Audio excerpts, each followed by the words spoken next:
Hey MGTOWs, Vention here. Knees feeling a little bit better, so I thought I'd empty my compost barrel.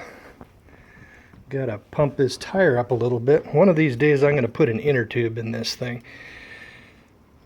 I was just looking at the comments of yesterday's video that I put together about my knee and all that, and basically I was hold on for a moment here. Yeah, I'll pump that up in a minute. Basically, I had mentioned chemtrails in my last video, and that's just one of many things that most people would consider conspiracy theories that I've kind of looked into over the years. And it's kind of interesting. I mean, people tend to really, follow what the corporate media says and say that all conspiracy theorists are like total loons, like the computer guys on X-Files, and basically that's not the case. It's a way of putting it's. If you ever watch that Stephen Molyneux video about how slave farms or tax farms are run, and what it is people are trained, the slaves are basically trained to attack other slaves that decide to look farther and crave freedom and think outside the box and possibly do some things in their own best interests rather than the slave master's best interests. And what they do is they train people, I mean, all the time through all the programming and TV and all that nastiness. They train people to attack people who, think differently. Like I'm sure all of us MGTOWs are very familiar with that. So basically, I just thought I would mention a few of the things that I've encountered while I've been sort of looking into conspiracy theories, and that's just what they call that. But man, conspiracies exist. One of the biggest ones was the big conspiracy that J.P. Morgan and company put together back, in the 1900s to create the Federal Reserve Corporation, to create the U.S. dollar, this central bank, and they just loan the money into existence and then charge interest to the federal government. And man, crazy shit. It's a system that's just designed to deprive the whole citizenry of the country of their property and put a few like a 1/4% in charge, and then that 1/4% sends some money to the enforcers, like the military and the police and the big military industrial complex companies, And basically, we people are taught all the way from, like, we're indoctrinated all the way from childhood, kindergarten, to be like the other people and not think outside the box. And I just noticed that one of the commenters was saying, chemtrails, please, and basically it's chemtrails are just one of many things that most people are just indoctrinated to think are complete bunk. And it's understandable because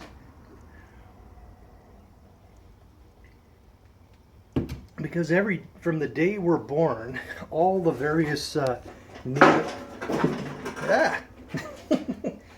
all the various news sources that we have, and all the the radio, TV, newspapers, I mean, they all agree, and they're all basically owned by like the tiny percentage of super elite, and they all agree that looking into things like the Federal Reserve and things like that are just, it's for crazy people, right? and and it's the same with MGTOW. People who are against like the whole divorce industry. We're considered really, really, really weird. So basically, a lot of the characteristics which have made me a MGTOW have also led me to have an interest in other things, like things that might seem on the surface to be like completely absolute batshit crazy. And if you look into some of these things, such as the chemtrails and, geez, what else? Fluoride in the water.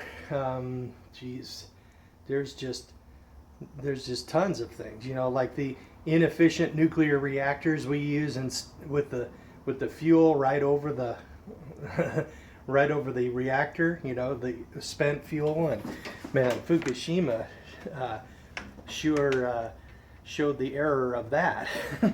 but it's the big companies that run all the nuclear plants and build them and everything.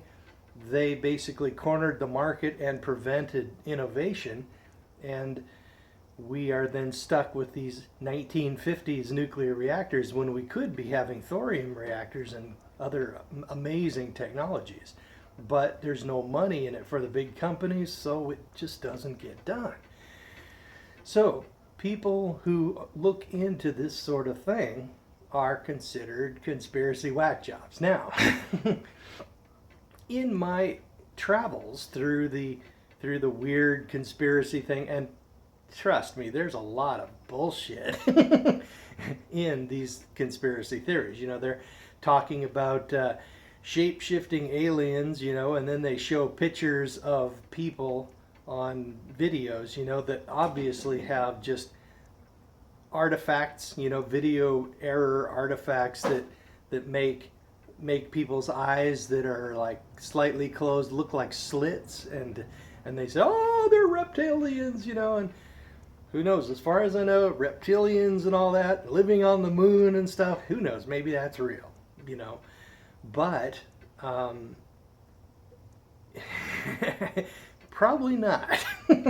But you got to look at the evidence if you're even slightly interested in this stuff, and pretty much make an evaluation and decide, just like you did when you saw all of your friends and maybe your dad get hosed over in the divorce courts.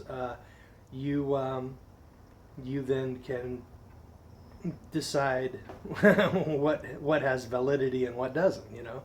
Now, in my travels through conspiracy theories and all that, I've encountered a few things that are actually useful, right? I encountered, the Federal Reserve Corporation, the way nothing but big corporate America just runs, the big world corporate basically runs the U.S. government, right? You can't get anywhere unless you are either one of them or you basically are bought and paid for, like Obama. Who knows? The guy might have actually had good intentions at one time, but it's just not workable because it's just all owned by this 1/10% of the population. So, but some of the good things I've discovered, some of the things that I've found, which are, of course, the need to protect your wealth from the confiscation of government and big bankers through inflation and through the economic cycles of theft. Basically, they pull all the money out of the economy, and then people all go bankrupt, and then the whole economy crashes.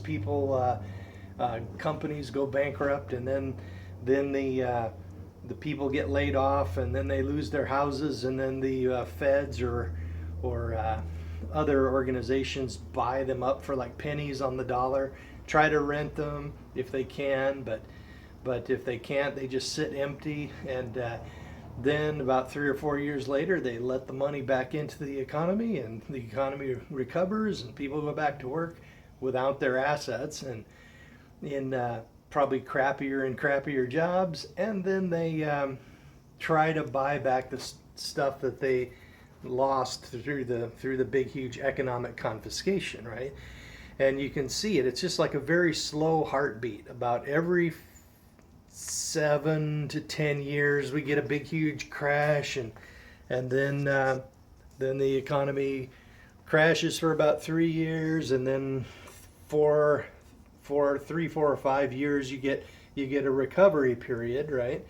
And during that time, people go back to work, and these cycles I've talked about a lot in my channel. I've found these basically while I was looking into conspiracy theories, right? I've also found, so basically about 10 years ago, 8 or 9, 10 years ago, I started planning for them. and I'm like probably 220,000 or something ahead of where I would be if I was just a regular guy who watched, corporate media and didn't understand these things, right? So basically, in a word, what I do is when the economy is in good shape, precious metals are in the toilet, right? Nobody's interested in buying silver when the stock market's going up 10, 20% a year, right? So that's when I buy silver and quietly stack it away and then go on with my life. And then about after the 4-year or so bull run, then you get this big huge crash, right? Now we have just tipped into the crash portion, and if the timetable continues as it usually does, things should get progressively worse for about 3 more years until sometime in 2019. Then it should bottom. The economy should bottom out. Real estate should be at its cheapest. Stocks should be at their cheapest. If you want to buy anything, it'll be on sale. Cars, trucks, jet skis, maybe tools. Probably not travel trailers, because a lot of people will be kicked out of their houses, when they lose their houses, and they'll be moving into travel trailers. So there'll probably be a demand for those. But then basically, and at that point, the point of greatest panic, you will have a big, the precious metals basically will be at their highest point, like they were in 2011. And I saw the trend in 2011, and that's when I decided to start shopping for houses. And then in 2012, I was certain that the real estate market had bottomed. We had reached that point, so that's when I bought this house. $160,000, guys. That's almost free for a house in Seattle. Cashed in half my silver, but in order to do that. But man, next time around, I'll do it a little differently, because silver is more volatile. Next time around, and around 2019, I will cash in half my silver, probably pay off the house, and then I'll be on easy street with no mortgage to pay. And then at that time, I will take the rest of my silver and convert it to gold. Now Bitcoins. I'm big on Bitcoins, right? I think they could really get huge, but there's some problems in the Bitcoin economy, the management of the Bitcoin network, and there's some indications that efforts might be getting applied so that improvements and updates to the network could be what corporate America want rather than what we want, right? So what I'm doing is I'm not buying any more Bitcoins. I got enough, right? If they do what I think they'll do, I should be very happy in about 3 years. But if they don't do what I want them to do, what I think they'll do, then I had better not put any more in, because another 30 or 40 won't help, right? If they don't do what I think they'll do, 30 or 40 won't make a difference. But if they do what I think they'll do, then what I have now should be enough, right? So what I'm doing is I'm putting money into other things, such as currently I'm into Dash, mostly Dash and MadeSafe. The Dash network is like Bitcoin, but it's much better managed, and the people who actually run nodes can actually vote and apply some of the block reward to various improvements that they want done, and they can actually fund certain organizations if they want, just by deciding, just like applying their economic power in that direction, their voting power, basically. So I'm into MadeSafe, I'm into Dash, I was into Ethereum, and I'll be back, but I'm going to wait for it to settle down a little bit. It's getting really volatile. And any of those could very well be the next big thing. So, but it could also still be Bitcoin. So I'm just going to hold the Bitcoins that I have, that should be enough. And then failing that, other things like Dash or Ethereum or MadeSafe could be the big thing. But one thing for sure, silver, it's a slam dunk. It's just like a very slow heartbeat. Every 8 years or so, it gets expensive, then it drops back down. So that's what I'm doing here. But the economic cycles are just one thing I have encountered in my searching through like all these crazy conspiracy theories. Now there's all kinds of crazy useless things that, there's like a lot of proof, what I'm going to tell you guys, it just sounds so fucking crazy. But there's like skulls that have that if you measure them out, skeletons and everything, that they were like humans who were like 9 feet tall. They had this big, huge skull that has only 2 plates instead of 3. And so basically they weren't human, they were humanoid, and they were another offshoot of humanity, but they are almost universally undocumented and totally ignored by the like Smithsonian and these big, huge organizations that tell us what's real and what isn't, right? But they're on display in Peru, and they're being dug up all over the world. But you would have to be into like weird conspiracy theories in order to see the pictures and read about them and stuff like that. In the corporate, higher education system and museum structure and everything, there is a certain doctrine that you must follow. Otherwise, you will be like totally exiled, and they'll just kick you out of higher education, basically revoke your tenure and just do all kinds of nasty shit. If you find something that is like outside of what they accept, then you're just going to be a pariah, right? Another thing I found was colloidal silver. It's a topical antibiotic, and I have a little machine that actually produces it for me, and it's just running a current through distilled water, breaking off tiny bits of silver, little collections of molecules, and they're suspended in the distilled water in a collection that they call a colloid. And basically it's a fairly strong topical antibiotic. It's great for earaches. If you have like a serious sinus infection, I have it in a nasal sprayer. And if you get like a red eye infection, you can spray it on that and it'll take care of the problem, right? It's a strong antibiotic, but and some, but if you look at the corporate media, you will be told by these people that if you utilize colloidal silver, you'll turn blue like this, like that guy.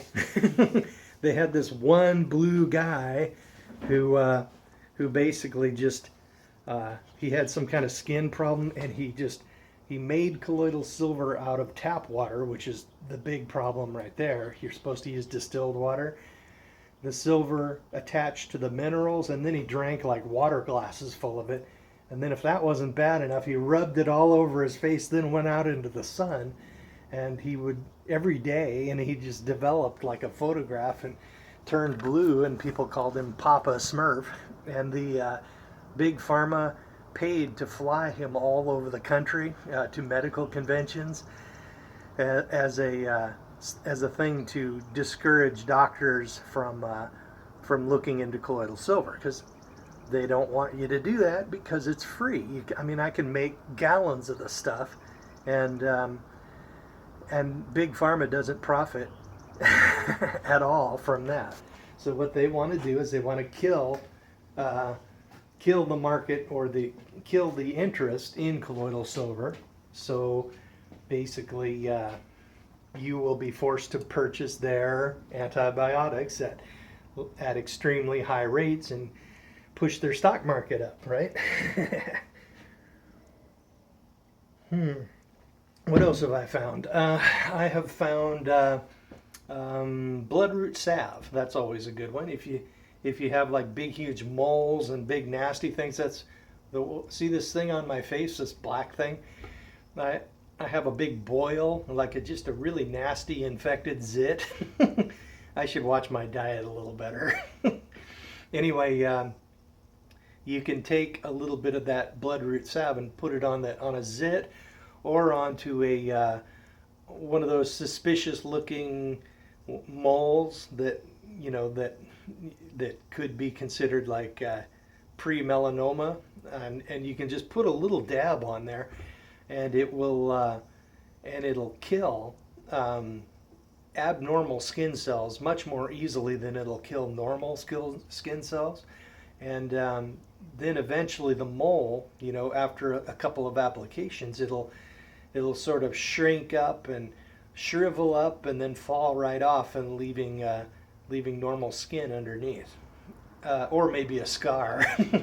So basically, my dad had nasty, horrible, huge mole structures all over his head, and we applied that for a couple of months, like here and there, because it makes you kind of sore, but then they just started flaking off, and now he looks 10 years younger. Those age spots, you can get rid of them that way, So bloodroot salve, cool stuff. I get it on Amazon, and they actually mix a little DMSO to make it penetrate the skin a little better.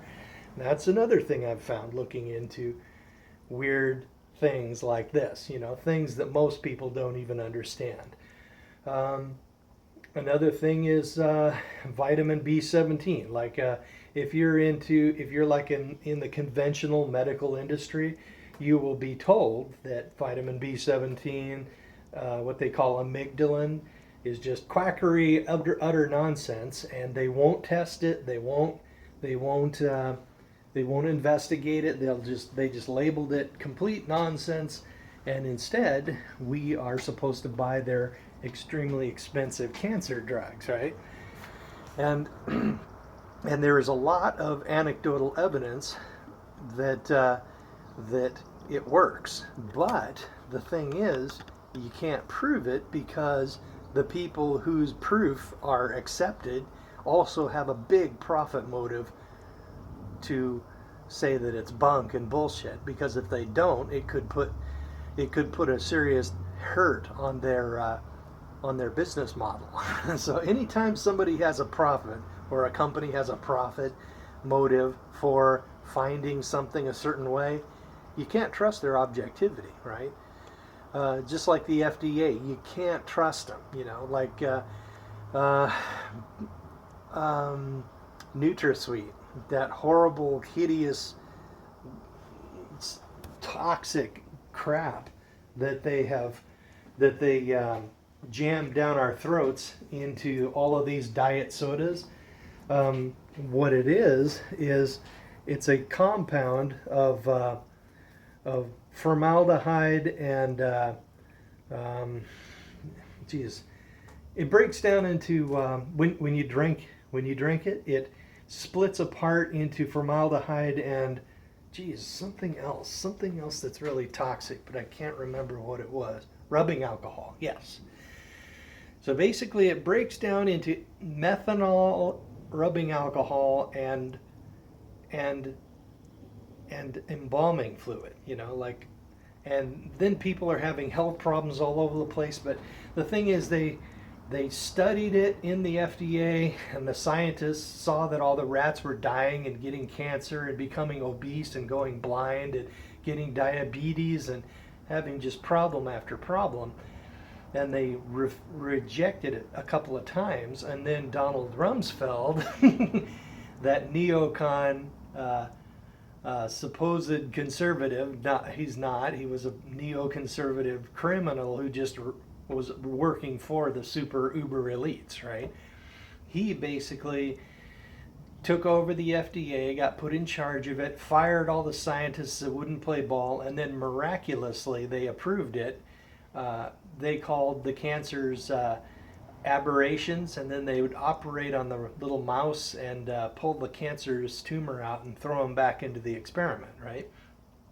And they managed to ram it through. But you can see their supposed test duplicated by some botanist in one of these colleges, and there was a web page with all the pictures and the findings, and it's pretty gross. And people are having problem after problem and getting cancer and getting diabetes, and the thing is, the FDA is continuing to leave it as legal, and they say it's safe, right? You cannot trust these people.